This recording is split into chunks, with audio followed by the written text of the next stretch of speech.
प्रशंसा से पिघलना मत, क्रोध से जलना मत और बुराई से उबलना मत।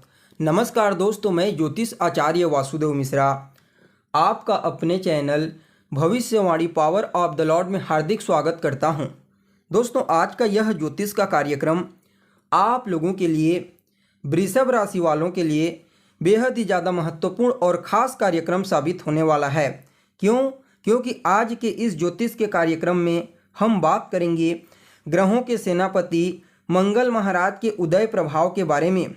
जी हाँ दोस्तों, ग्रहों के सेनापति मंगल अभी तक सूर्य की रश्मियों से अस्त चल रहे थे, लेकिन 16 जनवरी की शाम वह अपनी वर्तमान धनु राशि में गोचर करते हुए अस्त से उदय हो चुके हैं।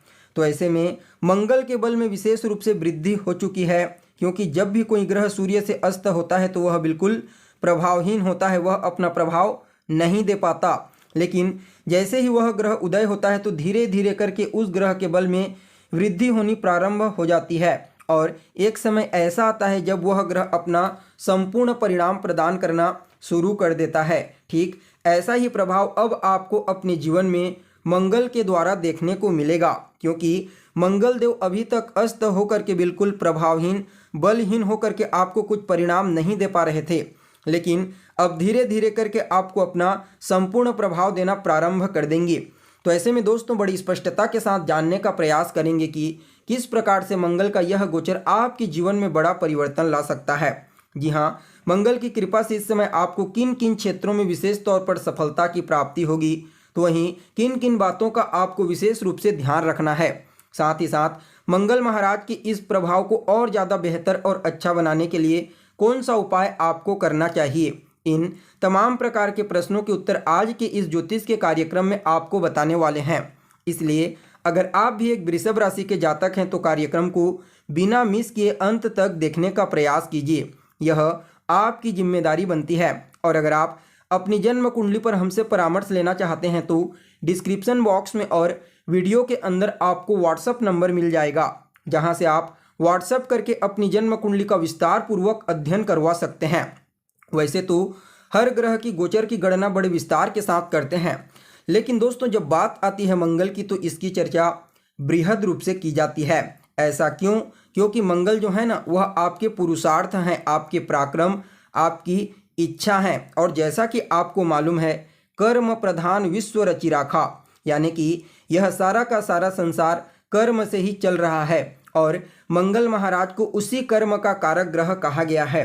इसलिए दोस्तों, जो लोग पुरुषार्थी हैं, जो मेहनती हैं, जो पुरुषार्थ मेहनत में विश्वास करते हैं, उनके लिए मंगल के गोचर को समझना बेहद ही आवश्यक हो जाता है।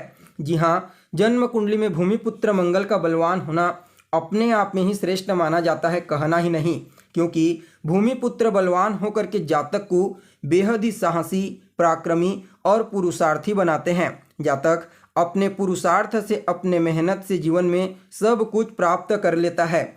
वह मेहनत और पुरुषार्थ के ऊपर विश्वास करता है। जी हाँ, जब भी मंगल महाराज बलवान होते हैं तो जातक के अंदर लीडरशिप की क्वालिटी उत्पन्न होने लगती है, क्योंकि मंगल स्वयं एक लीडर है। इसके अलावा मंगल के बलवान होने से जातक बेहद ही साहसी, किसी भी प्रकार से न डरने वाला, न दबने वाला। जबकि इसके विपरीत मंगल कमजोर हो जाते हैं तो जातक दब्बू प्रवृत्ति का हो जाता है, छोटी छोटी समस्याओं से घबरा जाता है और तुरंत ही क्रोध और चिड़चिड़ा हो जाता है।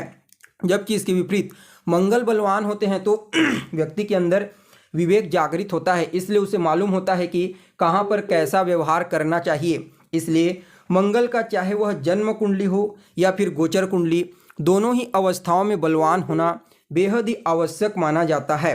तो दोस्तों देखिए, आप लोगों के लिए, यानी कि वृषभ राशि वालों के लिए मंगल महाराज का यह जो उदय हुआ है अस्त से, यह आपकी कुंडली के अष्टम भाव में हुआ है। और अष्टम भाव परमानेंटली रूप से देखा जाए तो मंगल का ही घर होता है, क्योंकि काल पुरुष की कुंडली में अष्टम भाव में वृश्चिक राशि बनती है। हालांकि यहाँ पर मंगल थोड़ा सा चोट चपेट की घटनाओं को बढ़ा देते हैं, लेकिन फिर भी यहाँ पर मित्र के घर में देवगुरु बृहस्पति की मूल त्रिकोण राशि में देवगुरु बृहस्पति की दृष्टि से दृष्ट होकर के गोचर करेंगे तो चोट चपेट की समस्याओं में डालने की बजाय आपको बचाने का प्रयास करेंगे।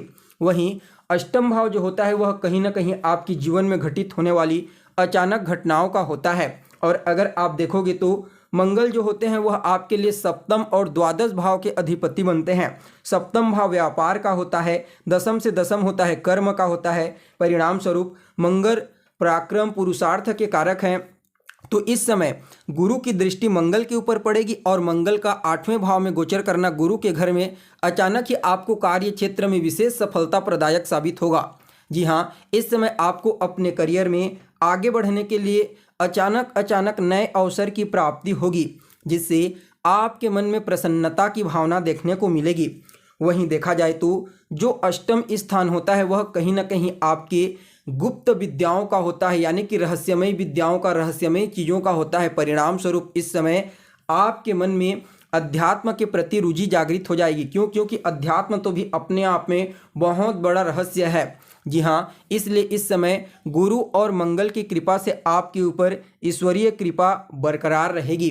इस समय अध्यात्म के प्रति आपका झुकाव बढ़ेगा। धार्मिक क्रियाकलाप में आप बढ़ चढ़ करके हिस्सा लेंगे और वहाँ पर भी आपको काफ़ी हद तक राहत की प्राप्ति होगी।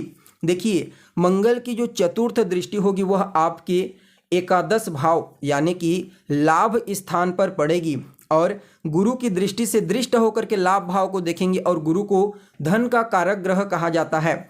तो ऐसे में आप समझ सकते हैं कि देवगुरु बृहस्पति आपको इस समय जबरदस्त तरीका से मंगल के माध्यम से धन प्रदान करेंगे। और कहाँ पर प्रदान करेंगे? तो आपके कार्य क्षेत्र, आपके व्यापार में आपको जबरदस्त तरीका से धन प्रदायक साबित होंगी। और यहाँ पर देवगुरु बृहस्पति 12वें भाव में गोचर कर रहे हैं और 12वां स्थान जो होता है वह कहीं ना कहीं आपके फॉरेनर का होता है। परिणाम स्वरूप अगर आप विदेशी कंपनियों के साथ जुड़ करके कार्य करते हैं, विदेश में कार्य करते हैं, तो समझ लीजिए गुरु और मंगल की कृपा से इस समय आपको बड़ी मात्रा में धन की प्राप्ति होगी। और निवेश के मामले में भी इस समय को अच्छा कहा जा सकता है। अगर आपकी जन्म कुंडली में पंचम भाव, अष्टम भाव, राहु, बुध और द्वादश भाव की स्थिति मजबूत है तो नो डाउट आप इस समय लॉटरी, सट्टा, शेयर इन क्षेत्रों में विशेष तौर पर पैसा लगा करके वहां से प्रॉफिट गेन कर सकते हैं। वहीं अगर आप देखोगे तो मंगल आपके 12वें भाव को एक्टिव किस प्रकार से करेंगे? देवगुरु बृहस्पति के माध्यम से, क्योंकि वह उनकी मूल त्रिकोण राशि होती है और 12वां स्थान मुक्ति का होता है। सिर्फ जीवात्मा की मुक्ति ही नहीं बल्कि आप किसी भी चीज़ से ग्रसित हैं तो उस समस्या से मुक्ति के लिए भी 12वां स्थान ही होता है। और गुरु का 12वें स्थान पर मंगल के प्रभाव में आना, नवम पंचम की स्थिति का बनाना, यह आपके जीवन में तमाम प्रकार की समस्याओं से आपको मुक्ति दिलाने वाला साबित होगा। वहीं दोस्तों, देवगुरु बृहस्पति यहाँ पर 12वें भाव में गोचर करते हुए अपनी पंचम दृष्टि से कुंडली के चतुर्थ भाव को देखेंगे और मंगल से नवम पंचम का योग बनाए हुए हैं। तो मंगल जब उदय हुए तो यहाँ पर गुरु के बल में भी विशेष रूप से वृद्धि हो गई। परिणाम स्वरूप भौतिक सुख साधनों, भूमि, भवन, मकान, वाहन इनसे संबंधित सुखों में मंगल का यह उदय आपके लिए लाभ कराने वाला साबित होगा। वहीं देखा जाए तो मंगल की जो पूर्ण सप्तम दृष्टि होगी वह आपकी कुंडली के दूसरे भाव पर पड़ेगी और समझना बेहद आवश्यक है। दूसरा स्थान आपकी वाणी का होता है। परिणाम स्वरूप इस समय आपकी वाणी प्रभावशाली रहेगी, नो डाउट, लेकिन आपकी वाणी में कुछ कटुता शब्द उत्पन्न हो सकता है जो कुछ लोगों के लिए थोड़ा नेगेटिव इफेक्ट डालने वाला साबित होगा। लेकिन इससे आपको घबराने की आवश्यकता नहीं है। क्यों? क्योंकि आपको कोई नुकसान नहीं होगा। पैतृक संपत्ति का आपको बड़ा लाभ मिलने वाला है।